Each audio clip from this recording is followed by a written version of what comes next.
Супер, супер, понятно.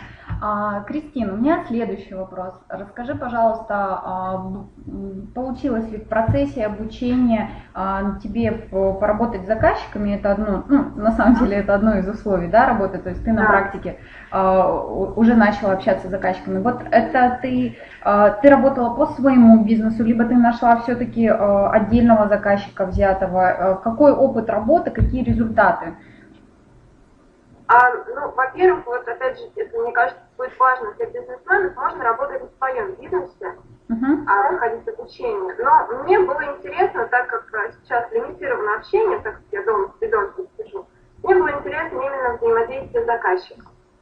Поэтому я начала искать заказчика. Могу сказать, что имя Наталья Бегова, оно действует просто волшебно. Из 5 предложений моих абсолютно чужим людям работать над их бизнесом откликнулись 5. Замечательно. Я отвечаю согласием. Да, супер.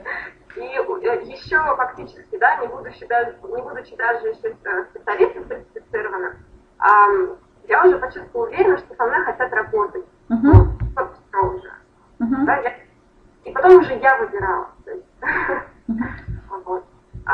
Я выбрала себе 2 клиентов. Это интернет-магазин игрушек, первая, такая мамская, да, тематика. И второе, это бизнес-тематика, образовательное учреждение или фонд.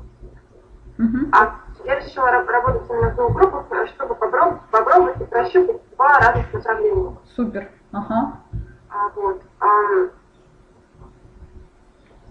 И в дальнейшем мы согласовали план работы, вот, и уже я начала полноценно работать над их группой.